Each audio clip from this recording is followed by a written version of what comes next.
In August last year, I started building my second cafe racer, which is this BMW K100. I do have a build video for the particular bike, but there's a couple pieces that I need to get done before that video is ready to go. And the most important thing at this point is doing the seat. Now, I did film the process of building this seat, and it's actually a carbon fiber seat base. Carbon fiber. Now I'm glad I did this because I really don't like the shape of this seat and I want to redesign it, make it a little bit more interesting before I actually send it off to the leathersmith to finish the actual final covering of what this seat will be. And it's a really cool design which I'll tell you about later on in the video. On the front side of the seat, I really don't like how flat it is as it runs into the tank. So I'm going to build up the foam across the front so a little bit more of a, we'll say, crotch cushion. I also want to add a bit of a cutout on the back as a bit of a bum rest so I don't slide around on this seat as much. So the first step in this process, I have cleaned the frame just with some mineral spirits to make sure there's no dust or anything on it. And I want to protect the frame a little bit and I want to protect the bike. So we'll be laying down plastic so any of the epoxy that we're using to wet out our carbon fiber will drip onto the plastic as opposed to onto the bike.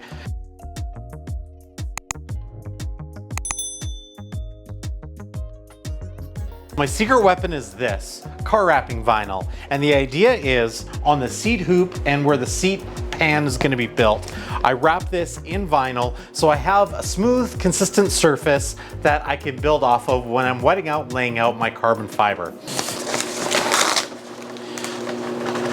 So because this is car wrapping vinyl, it does stretch and it does have give. So I'm able to use a heat gun and actually manipulate and move it around on the bike. I'll say the traditional way to do this is with plastic wrap, but if you're not really careful about how you're laying the plastic wrap down, you will get really funny voids and imperfections in the bottom of your seat pan. I'll leave my vinyl a little long just so I can work with this a little bit. And the nice thing about using car wrapping vinyl is it has a lot of give. Right now this looks pretty rough, but like I said, with the heat gun, I'm gonna be able to manipulate this a bit and really get this exactly the shape that I want it. When I'm laying out the carbon fiber for the seat pan, it's gonna lay exactly where I want it to be, and it's gonna be custom specifically to this bike. This is a technique I'll definitely be using again in the future. This is for sure gonna be my go-to material for forming the seat pan.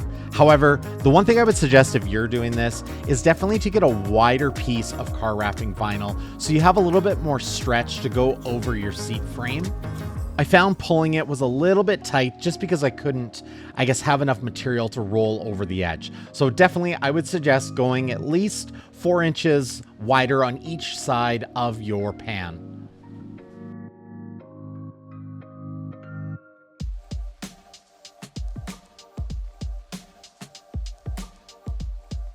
All car wrapping vinyl has a thin layer of plastic, so you want to make sure to remove that. Mold release is your best friend, but also is reading instructions. And I'll talk about that a little bit later on in the video because I did have some issues with my mold release.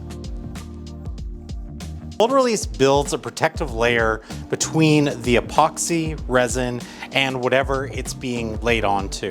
So the idea here is this will make it easier for the two pieces to separate once I get to the point of having everything dry and ready to actually shape the final seat pan. Now I personally like to put on a couple coats of this. We're gonna let this dry for a couple minutes and then come back and do another coat. I'm getting down to the end of my roll of carbon fiber. So this is, the idea is that you want to show the best piece down first. My 32 inches that I want to get for length is about here. So the tape is there just to hold it down. So I'm just going to cut through the tape. And that's going to expose one of the threads, which if I can just get one of the threads like this, now watch right here. And I'm just gonna slowly and carefully pull that one thread out. And now I know exactly where to cut. That's so cool. Aaron was pretty impressed by that. Your final product really is dependent on how straight you can keep the weave. Not really for strength, but definitely for aesthetics. So just make sure that you're being as careful with this as you can. I'm just using Total Boat high performance epoxy, and I'm gonna lay down a layer. This has actually been sitting for a little bit, and the reason I want it to sit for a bit is I want it to kick as I'm spreading out the carbon fiber.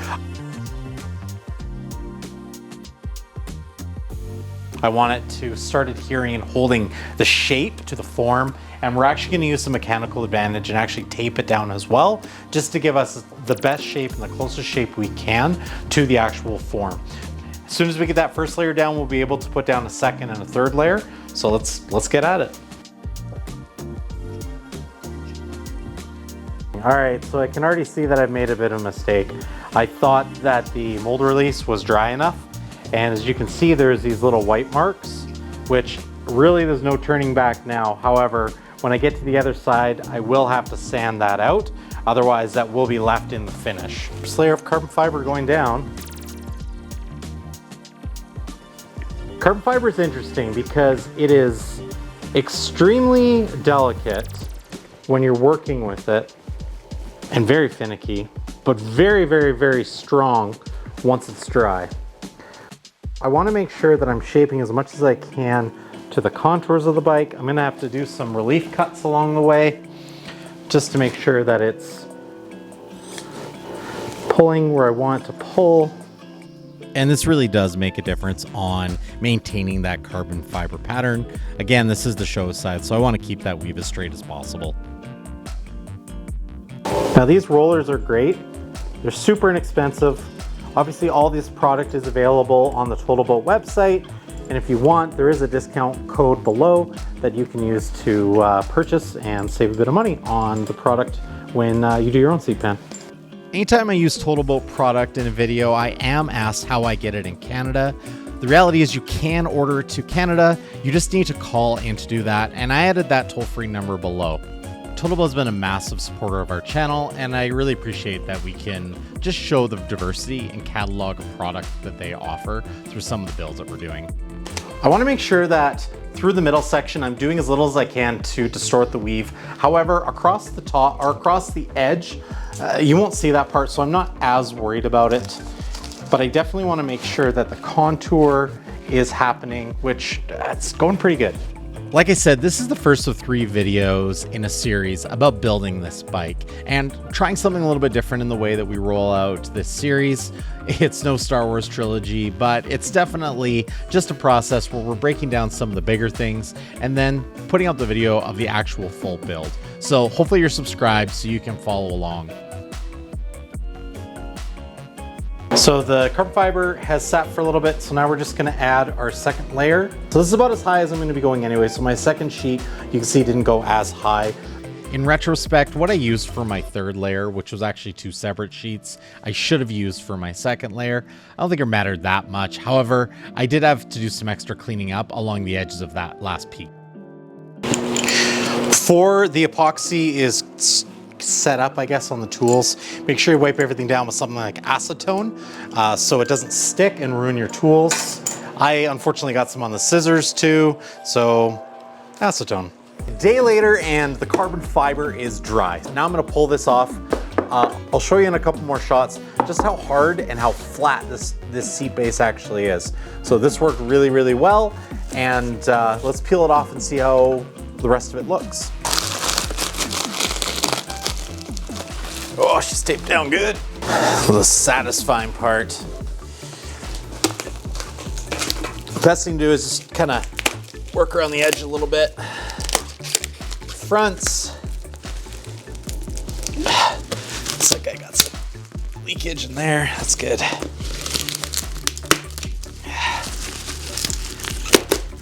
Oh, there it goes. On the back.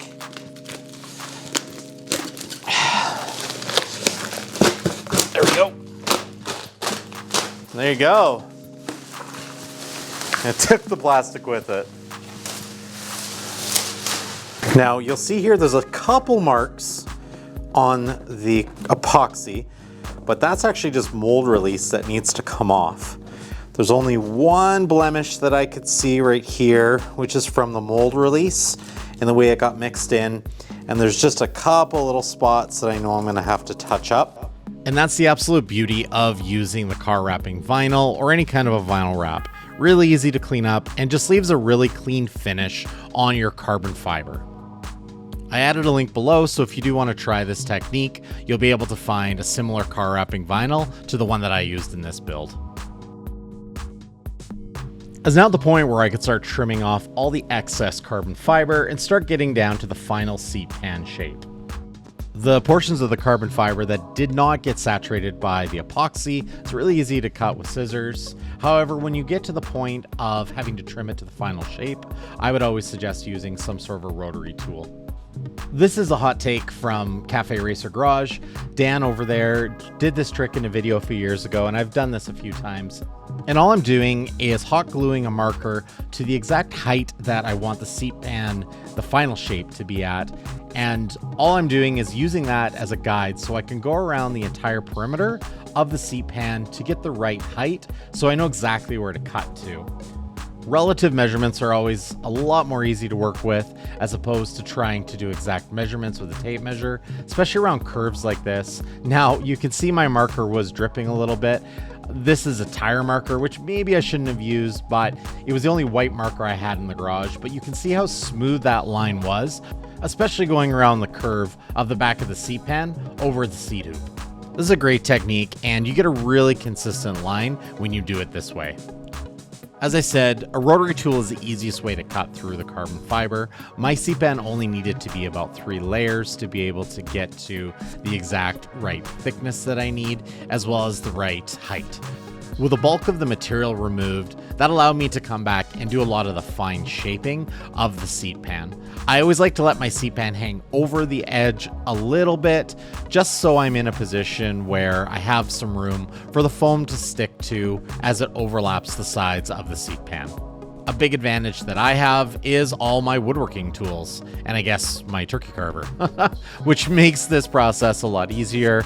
There's so much transition I find between doing things I've done with woodworking and doing a lot of the moto stuff now, where just a lot of overlap. So it's good to be able to have a variety of tools, even when I'm raiding the kitchen and taking the turkey carver.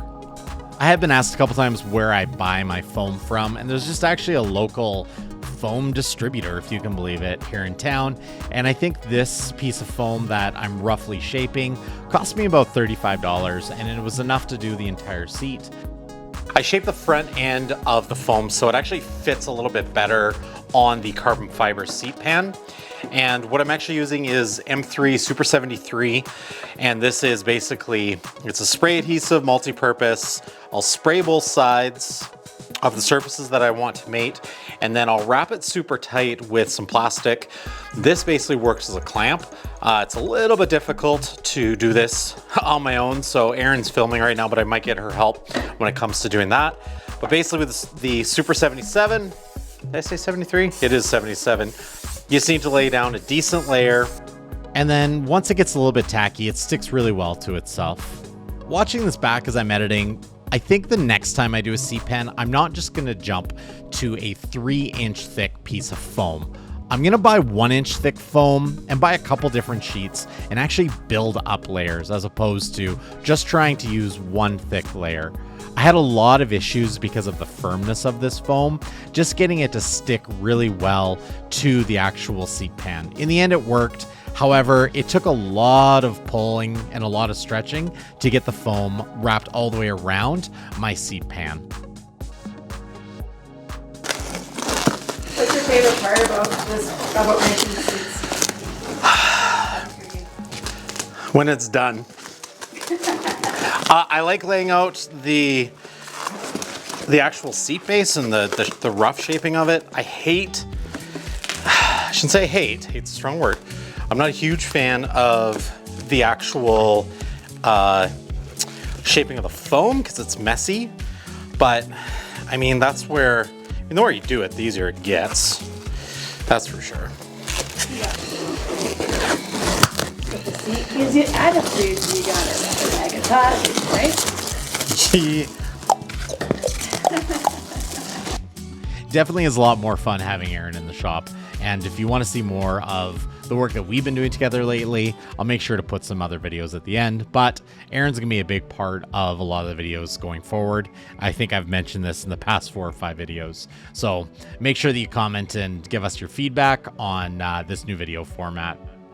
And as always, if you have found value in this video, we'd love to see you subscribe. It definitely helps us with this channel and just the growth that we're trying to achieve. The shape of this is going to be a lot more contoured to myself, and I feel a lot easier to, well, hold me in place when I ride. And speaking of holding me in place, a great way for you to hold this channel up and be able to support the work we're doing is by purchasing merchandise that we have for sale on our website. I've added a link below, but we are going to have a new shirt drop for this bike build, so keep an eye out for that. Well, I screwed up. I screwed up pretty big, actually. There's nothing that will hold this down to the motorcycle because I forgot to put the bolts on. What I mean by this is typically I would epoxy in some bolts on the bottom side of the seat pan before attaching the foam, but this did give me an opportunity to try something new, which is using these thread inserts or riv nuts to be able to hold down the back of the seat. I've also, I guess in the research of figuring out a way to do this, found something a little bit better, which you'll see in some of the upcoming builds that I think is going to be a better, I guess, hold down for the seat pans in the future. The shape I was looking for, I felt wasn't as dramatic as I needed it to be, so I did a couple times add a small piece of foam and then shape that into the overall design of the seat. Now, I've used a variety of tools to be able to get the foam to this shape. One thing I've learned for sure is if you are going to use power tools like an orbital sander, it's a little bit different than as if you were, for instance, sanding wood or sanding another flat piece of material. You really want to use your nose when you're sanding. So when you are sanding, you're not going to dig into the materials, because what happens sometimes is if you are sanding flat, your front edge you're watching to make sure that everything is coming to the shape and the level that you want it, but your back edge can dig in. So I have a couple spots where I was sanding and I was sanding flat. I dug in to the back of the material a bit and I took off more than I wanted to. So again, when you're sanding, nose up, just use the tip, follow along, and you're gonna have way more consistent results than if you're trying to sand flat. Now, I will say in the real flat areas, of course I am sanding flat, but around corners and around bends, I'm being very careful to make sure that I'm just using the nose of the sander in order to do this. Probably a better option would be to use a smaller diameter of pad on a sander. The 6-inch is the smallest that I have, but in the future I'll probably see if I could find some sort of a smaller 3-inch sanding tool that I could use to be shaping seats, as opposed to what I was using, which is the 6-inch sander. On my last seat, the leather worker that I took it to asked that I would add holes for rivets on the underside of the seat pan. This is how he affixed the leather and stretched the leather over the actual seat pan, which was with pop rivets. So you can see here, I'm drilling my holes about 1 inch apart and about 3/4 of an inch in, all the way around the bottom of my seat pan. At this point, the seat pan was ready to go to the leathersmith, so it could be wrapped with the pattern. This was the last step on my end of things before sending it over to Kyle at Close Leather Goods to be able to do the leather work. Unfortunately, I wasn't able to film any of the process of Kyle doing the leather work, but here's some of the beauty shots of the actual finished piece. I'm so happy with how this seat turned out, and I'm excited to show you what the full bike looks like now that it's done. Of course, if you're subscribed and you have that notification bell on, you'll find out first when the next 2 videos come out. Thanks again for following along. If you have any questions, feel free to ask those in the comments below. Otherwise, here's some other videos that you can check out in the meantime.